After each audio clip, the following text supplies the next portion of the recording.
Päätoimisena lasitaiteilijana mä oon toiminut jo yli 30 vuotta. Mä teen materiaalipohjasta taidetta ja työstän lasia kylmässä muodossa. Mä edustan tosi marginaalista taiteenalaa ja käytän teoksissani monia erilaisia lasitekniikoita. Mun päätekniikkana on ollut lyijylasitekniikka ja sen rinnalle on viime vuosina tullut vahvasti lasimosaiikkitekniikka, jonka avulla mä pystyn tehdä muun muassa veistoksia. Tää ei ole ihan perinteistä mosaiikkitekniikkaa ja lasialalla puhutaankin myös applikaatiotekniikasta.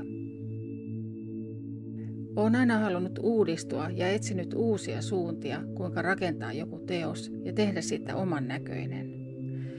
Perusasiat pitää kuitenkin hallita, kun lähtee venyttämään rajoja. Mun työskentelyn keskiössä on aina lasin leikkaaminen. Lasi itsessä on tosi mielenkiintoinen ja elävä materiaali.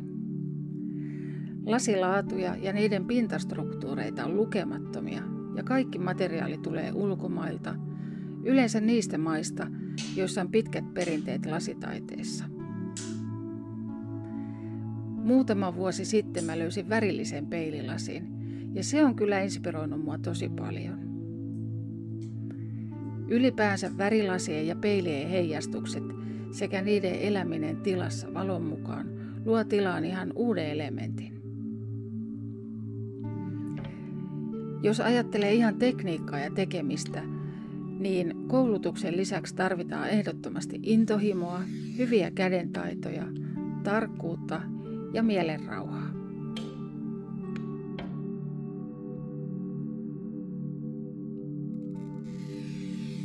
Työskentelyprosessit on aika pitkiä ja varsinkin lasimaalauksissa valmiin lopputuloksen näkee vasta, kun teos irrotetaan työpöydältä. Sen vuoksi työsuunnittelu on erittäin tärkeää.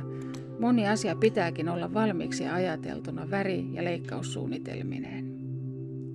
Kesken työn ei juurikaan voi alkaa improvisoimaan. Onneksi lasimosaiikkitekniikassa on vähän enemmän liikkumavaraa.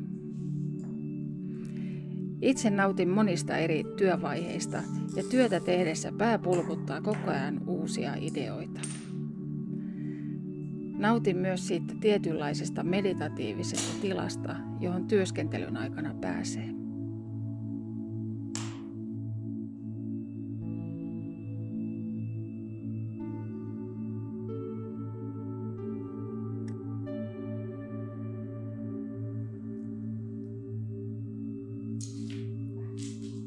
Mikä mua inspiroi? No, mua inspiroi tosi monet asiat. Mä saan virtaa väreistä, muodoista ja musiikista. Taide on ihan olennainen osa mun elämää. Luonnon kiertokulku, aamu- ja iltataivaat, eri kulttuurit ja uskonnot.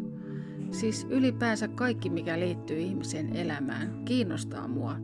Ja varsinkin erilaiset elämänkohtalot puhuttelee tosi paljon. Mun teosten keskeinen teema koko uran ajan on ollutkin elämä itsessään. Olen pohtinut ihmisen pienuutta tässä maailmankaikkeudessa, elämää sekä luopumisen teemaa jo vuosien ajan. Kuoleman äärellä ja surun rinnalla elämisen palo ja elämän ainutlaatuisuus korostuu. Työskennellessäni mä prosessoin näitä aiheita ja teoksissani yritän saada esille tietynlaisen mielenrauhan.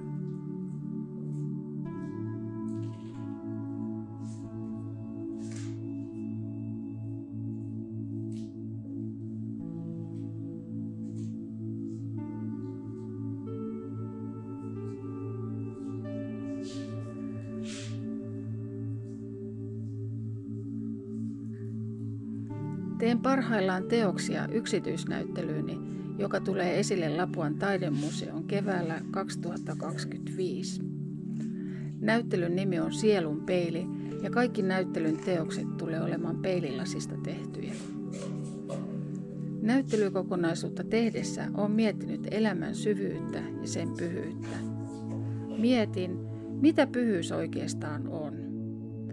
Missä me kohdataan pyhyyttä ja mikä me koetaan pyhäksi. Ja kuinka sitä voi edes kuvata. Mulle äitiydessä on ollut jotain valtavan pyhää. Ylipäänsä uusi elämä on aina ihme. Ja musta ihminen itsessään on pyhä. Ihmisyyteen liittyen olen pohtinut erilaisia asioita, kuten elämän arvostamista, empatiaa, inhimillisyyttä, ylipäänsä moraalia ja suvaitsevaisuutta. Teoksillani haluankin pysäyttää ihmisen hetkeksi miettimään omaa suhdettaan itseensä ja elämänsä. Kun sä katot peilistä itseäsi, niin mitä näet? Mun ajatus on, että jokainen on tärkeä. Meidän pitäisi osata arvostaa itseämme ja toisiamme ja olla kiitollisia toisistamme.